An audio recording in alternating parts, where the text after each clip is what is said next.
ఒకవేళ సేవ చేయాలనుకున్న వాళ్ళు, భవిష్యత్తులో పరిచయం చేయాలనుకున్న వాళ్ళు, ప్రాముఖ్యంగా యవ్వనస్తులు, కొత్తగా దేవుడిని నమ్ముకున్న వాళ్ళు, యవ్వన కాలంలో అద్భుతంగా ఉంటుంది. యవ్వన కాలంలో కొత్తగా దేవుడిని నమ్ముకున్న ప్రార్థన చేసినప్పుడు భక్తి కొనసాగ బాగానే ఉంటుంది.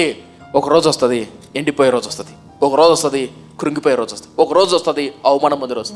బట్ భయపడకు, కృంగిపోకు, దేవుడిని గుణపాఠం నేర్పాలనుకుంటాడు. ఏంటి ఆ పాఠం అంటే, నువ్వు ఎవరి మీద ఆధారపడకూడదు, నా మీదే ఆధారపడాలి అన్న ఉద్దేశంతోనే అవన్నీ అనుమతిస్తాడు. ఇప్పుడు దావీదుకు అవన్నీ అనుమతించాడు దేవుడు. ఎందుకు అనుమతించాడు తెలుసా? దావీదు ఒకప్పుడు ఏమన్నావు, నన్ను పరిశోధించు, నన్ను పరీక్షించు అన్నాడా?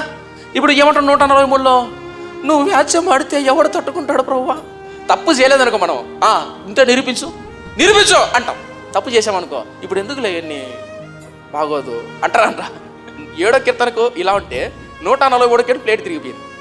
మీకు ఇంకొక లాజిక్ చెప్పనా? 23వ కీర్తనలో పచ్చిగల చోట ఆయన నన్ను పరుండ చేయించున్నాడు అని అంటాడు దావీదు, గుర్తుందా? 23 తిరగేయండి, 32 కదా, 32 ఏమంటాడు తెలుసా? నా ఎముకలు అదురుతున్నాయి అంటాడు. 23 ఏమంటాడు? ఆహా ఆనందం ఉంది ప్రభువా, నువ్వు నా కాపరివి, నాకేం కొదవలేదు అంటాడు. 22 కాస్త తిరగేయండి, 32 ఏమంటాడు తెలుసా? నా ఎముకలు అదురుతున్నాయి, నా వల్ల కావట్లేదు అంటాడు. ఎందుకు ఈ మాట్లాడుతానంటే, ఒకప్పుడు నా ఆత్మీయత ఒకప్పుడు ఉండదు, ఎవ్రీడే సంతోషంగా ఉండదు, ఆత్మీయతలో వస్తాయి. అందుకని ముందే ప్రిపేర్ అయ్యి ఉండండి.